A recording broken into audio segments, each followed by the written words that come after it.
मराठवाड्यामध्ये पावसानं पुन्हा एकदा दडी मारली आहे। कागदावर पावसाची टक्केवारी समाधानकारक दिसत जरी असली तरी सुद्धा प्रत्यक्षात मात्र अनेक जिल्ह्यांमध्ये पावसाची मोठी तूट आहे हे वास्तव आहे। तर 24 ऑगस्टच्या अहवालानुसार मराठवाड्यामध्ये आत्तापर्यंत अपेक्षित पावसाच्या तुलनेमध्ये 79% पाऊस झालेला आहे।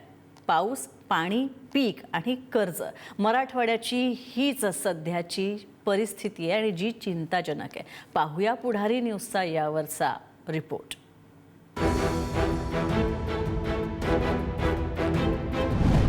पावसाळ्याचे जवळपास 3 महिने उलटले, पण मराठवाड्यात पावसाची तूट कायम आहे।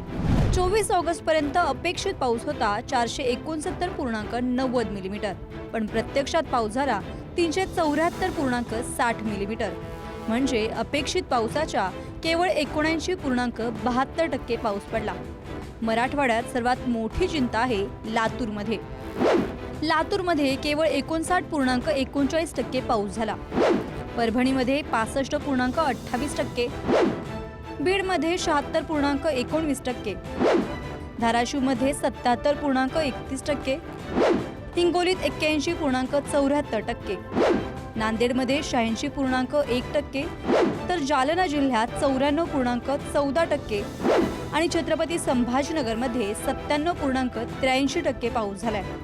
छत्रपती संभाजीनगर महसूल विभागामध्ये 8 जिल्हा येतात आणि 8 जिल्ह्याचं एकंदरीत पावसाच्या परिस्थिती जर पाहिला आपण 21% तूट आहेत आणि त्यातलं त्यात 2 जिल्ह्यांचं फार बिकट परिस्थिती आहेत। एक लातूरची आहेत की जे पेक्षा फक्त 60% त्या ठिकाणी पाऊस आलेला आहे आणि दुसरं आहे की परभणी, त्यामध्ये सुद्धा 65% पाऊस पडलेले आहेत आणि एकंदरीत पाणी पुरवठाची जर प्रश्न पाहिला आजही काही ठिकाणी टँकर आहेत। एकीकडे पावसाची तूट असताना दुसरीकडे उपलब्ध पाण्यासाठ्याबाबतही चिंता व्यक्त होत आहे। मराठवाड्यातील 917 प्रकल्पांमध्ये केवळ 51.78% उपयुक्त पाणीसाठा आहे। मोठ्या प्रकल्पांमध्ये 68.37% साठा आहे, तर मध्यम प्रकल्पांमध्ये केवळ 22.7% आणि लघु प्रकल्पांमध्ये अवघा 19.26% साठा शिल्लक आहे। तसंच धरणांमधील पाणीसाठ्यातही मोठी तफावत आहे।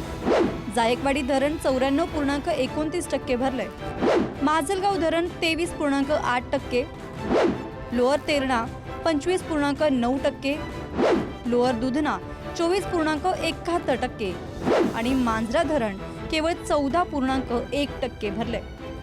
दुर्दैव म्हणजे पावसाच्या आशेवर शेतकऱ्यांनी पेरणी केली।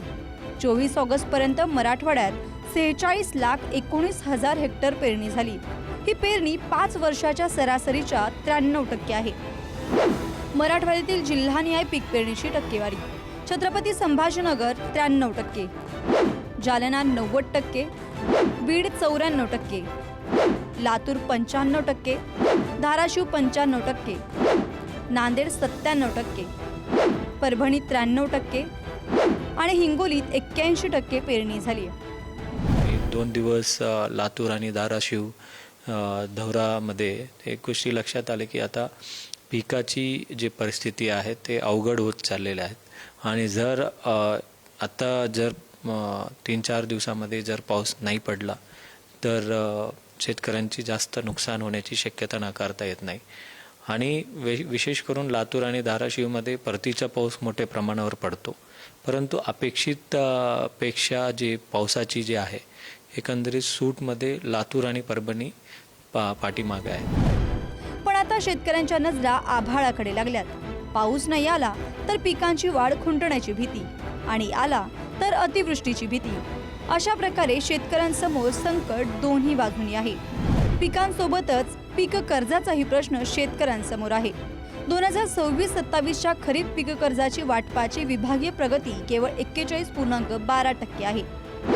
जिल्हानिहाय पीक कर्ज वाटप: छत्रपती संभाजीनगर 61.51%, लातूर 48.57%, धाराशिव 41.54%, नांदेड 42.29%, बीड 33.71%, हिंगोली 31.62%, परभणी 31.96% आणि जालना 28.26%. पावसाळा सुरू असूनही मराठवाड्यात टँकरची गरज अजून संपलेली नाही. 23 ऑगस्टच्या अहवालानुसार बीडमध्ये 54 टँकरने, जालन्यात 28 टँकरने तर धाराशिवमध्येही टँकरने पाणी पुरवठा सुरू आहे. म्हणजे पावसाळ्यातही काही भागात पिण्याच्या पाण्याचा प्रश्न कायम आहे. मराठवाड्यातल्या पाऊस संकटाची दुसरी बाजूही तितकीच गंभीर आहे. 24 ऑगस्टच्या प्राथमिक अहवालानुसार 1 जूनपासून 24 ऑगस्टपर्यंत अतिवृष्टीमुळे मराठवाडा विभागात जीवितहानीच्या घटनांची नोंद झाली आहे. यामध्ये 385 जनावरांचा मृत्यू झाला आहे, तर वीज पडून 5 जणांचा, पुरात वाहून गेल्याने 2 जणांचा आणि वादळी वाऱ्यामुळे 4 जणांच्या मानवी जीवितहानीची नोंद झाली आहे. धरणाचं जर परिस्थिती पाहिलं तर जरी मराठवाड्याची मोठी धरण जे आहे जायकवाडी जरी 100% भरलं आणि पाणी जरी सोडलं, त्यामध्ये मांजरं धरण फक्त 14% भरलेलं आहे. ते फार चिंताजनक परिस्थिती आहे. आणि परतीच्या पाऊसमध्ये जर त्या धरणामध्ये पाणी जर नाही आला आणि या उन्हाळा थोडा अजून कठीण जाणार आहेत. जे मोठे धरण आहे, जे मोठे मोठे शहर जे नांदेड, लातूर, परभणी, ह्या सर्व जे शहर आहेत ज्या धरणावर पाणीचं अवलंबून आहे, ते पिण्याच्या पुरतं तर चांगलं आहे, परंतु पुढचा रब्बी पीक असेल, उन्हाळी पीक असेल, ह्या वेळेला घेणे शक्य असणार नाही.